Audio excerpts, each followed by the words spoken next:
LT grade mains के इम्तिहान में आपसे पूछा जा सकता है कि नज़ीर अकबर आबादी की नज़्म नगारी पर इज़हार ख़याल कीजिए, या उर्दू नज़्म नगारी में नज़ीर अकबर आबादी के मकाम व मर्तबा को मुतय्यन कीजिए।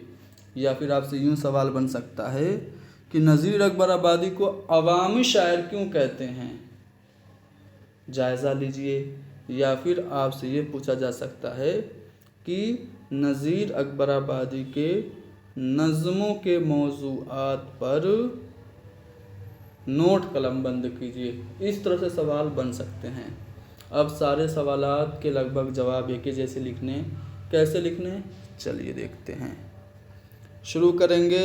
नज़ीर अकबर आबादी को अवामी शायर कहते हैं इसी बात से।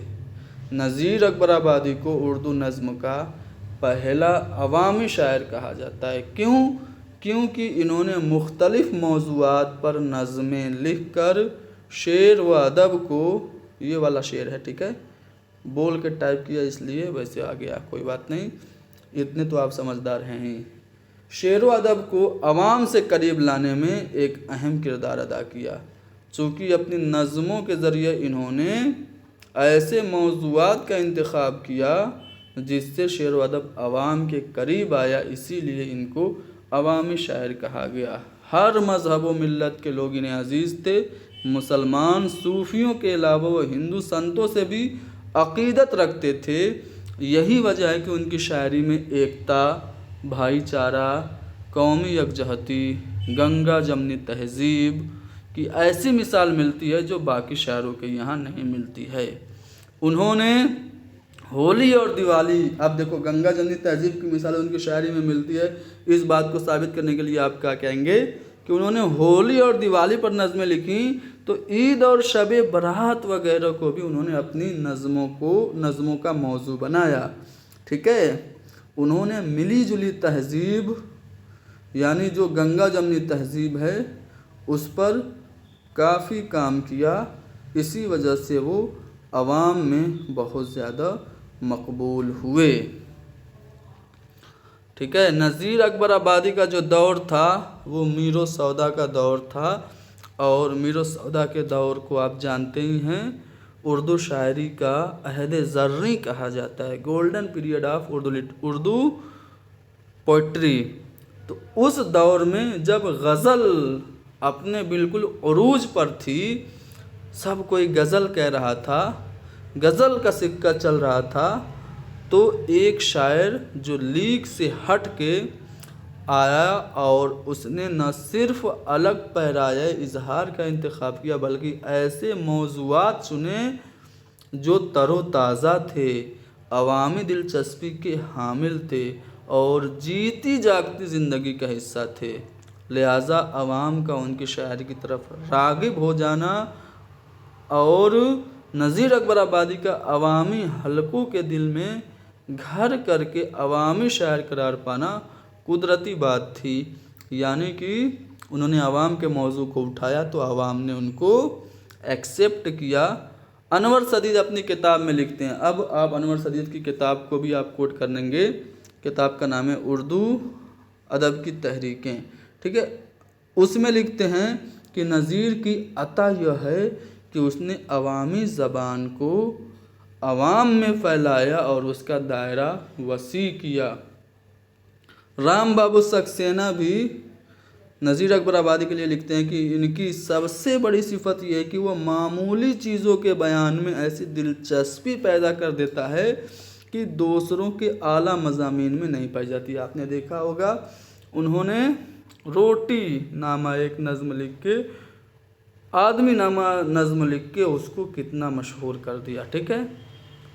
नज़ीर के तमाम हम असर गज़ल कह रहे थे, लेकिन नज़ीर ने क्या किया, नज़्म निगारी को चुना।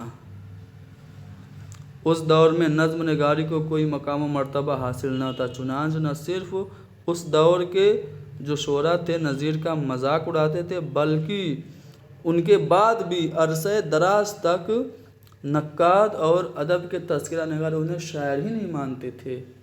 शमसुर रहमान फ़ारूक़ी का कौल आपने सुना होगा, वो कहते हैं कि मैं नज़ीर को बड़ा शायर तस्लीम नहीं करता और न ही अच्छा शायर, हाँ, लेकिन वह लायक मुतालिया शायर ज़रूर है। देखिए, शम्सुर रहमान फारूकी बड़ा शायर नहीं मानते, लेकिन लायक मुतालिया शायर ज़रूर मानते हैं। आगे कहते हैं कि उनका दिमाग छोटा था और तजर्बा महदूद था, और नियाज़ फ़तेहपुरी ने उनको चुटकुलेबाज शायर कह दिया। लेकिन नाक़दीन तनकीद करते रहे, तज़किरा नवीस उनके ख़िलाफ़ लिखते रहे, लेकिन नज़ीर अकबर आबादी अवामी हलकों में पजीराई उनको मिलती रही। इसी बात को एहतशाम हुसैन लिखते हैं कि नज़ीर अकबर आबादी ने अवामी जज्बात की तर्जुमानी की और अवाम ने ही उन्हें ज़िंदा रखा। अब नज़ीर अकबर आबादी से मुताल्लिक़ एक दो अक़वाल जो पॉजिटिव हैं उन्हें आप कोट कर सकते हैं, ठीक है।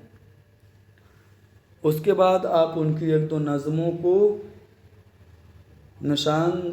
की निशानदही कराते हुए आगे बढ़ेंगे कि नज़ीर अकबर आबादी की शोरे आफाक नज़में बरसात की बहारें, आदमी नामा, बंजारा नामा, कल जुग, रोटियाँ, मुफलिसी वगैरह हैं, जिनमें उन्होंने अवाम के जज्बात को नहायत खुश असलूबी के साथ बयान किया है।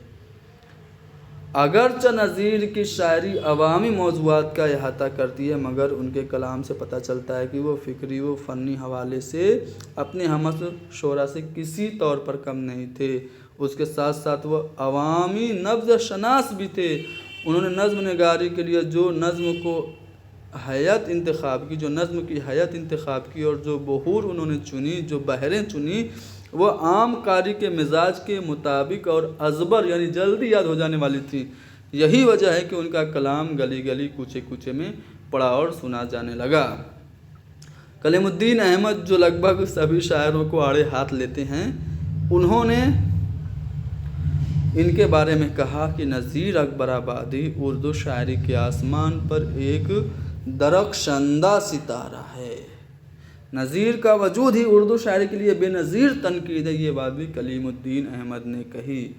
अब मैंने क्या किया, नज़ीर अकबर आबादी की नज़मों को और उसके नमूने कलाम को कोट नहीं किया, बीच में मुझे जगह नहीं मिली, तो मैंने आखिर में कोट किया नमूने कलाम पे। आप भी नमूने कलाम लिख के दो चार अशार, दो चार बंद आप कोट कर सकते हैं। दुनिया में पादशाह है सो है वो भी आदमी, और मुफलिसो गदा है सो है वो भी आदमी, ज़रदार बेनवा है सो है वो भी आदमी, नेमत जो खा रहा है सो है वो भी आदमी, टुकड़े चबा रहा है सो है वो भी आदमी। तो ये एक बंद है। इसके अलावा और भी बहुत सारे अशार हैं। जब आदमी के हाल पे आती है मुफलिसी, किस किस तरह से उसको सताती है मुफलिसी, प्यासा तमाम रोज़ बिठाती है मुफलिसी, भूखा तमाम रात सुलाती है मुफलिसी, ये दुख हो जाने जिसको की आती है मुफलिसी। इस तरह से आप दो चार बंद चाहें तो कोट कर सकते हैं, ठीक है, और इस तरह से आप सवाल को ख़त्म कर सकते हैं।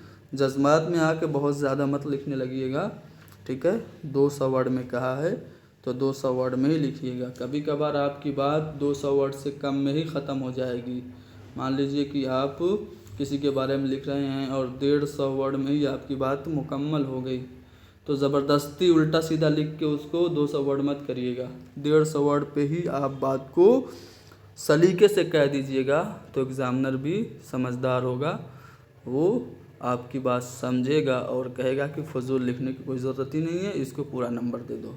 तो ये आप करिएगा। बहुत ज़्यादा टेंशन में मत रहिए कि यार कैसे 200 वर्ड पूरा करें।